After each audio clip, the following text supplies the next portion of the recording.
Hello again. One of the most basic concepts in national economics is that you can either have high taxes and spend a lot on public services, or you can have low taxes and cut public services. One or the other, but not both. When you hear a politician promise to cut taxes and increase public expenditure, therefore, you know that something is wrong and alarm bells should start ringing. This is, of course, precisely what Liz Truss did during her very first speech outside 10 Downing Street this afternoon. She promised to cut taxes and increase spending on hospitals, roads, and help for people's energy bills. We have to remember that our government in Britain, like all other governments, doesn't have a penny of its own. The only money it has is what it can raise in taxes or can be borrowed from elsewhere. Since all the money which is borrowed will have to be paid back, we know that government borrowing will ultimately have to be paid for by us, the taxpayers. You do not need a degree in economics to grasp this simple idea. So it is that when the new Prime Minister tells us she will cut taxes, this means that she's going to start borrowing to pay for all her grand schemes. Anybody remember the furlough scheme, or job retention, as it was properly called? That cost about £70 billion, which was borrowed and is now having to be paid back. It is proving ruinous for the economy.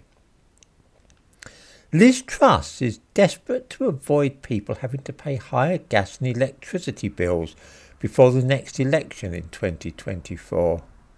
So she's planning to pay the huge increases on our behalf, so that our bills remain the same as they are now. Isn't that kind of her? What a weight off our mind. But wait. How much will that cost, and where will she find the money to pay our electricity and gas bills for the next couple of years? Why, she'll borrow it, of course. It will need about £100 billion, far more than furlough cost. What about these hospitals that she said this afternoon that she's going to build, and the roads? How will she afford that if taxes are going to be cut? She'll borrow the money for that as well. Of course, we all know that if money is borrowed, it will eventually have to be repaid. Where will the government get the money to pay back these astronomical sums? From us, of course. It may be possible to cut taxes right now, which is a popular move and might possibly win her the next election, but to pay back the hundreds of billions of pounds being borrowed to achieve that, then our taxes will have to go up dramatically in the future. Perhaps our new leader is thinking that the Labour Party will be in power when things get really sticky, and that they will then be the ones who get the blame for raising taxes. So in the short term, it is all good news in that those horrible rises in fuel prices aren't going to happen, and nor will the increase in national insurance contributions. Taxes are actually going to go down.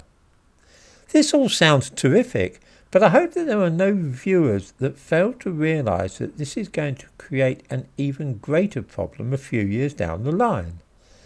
The main problem is likely to be a government which is completely broke during a time of raging inflation.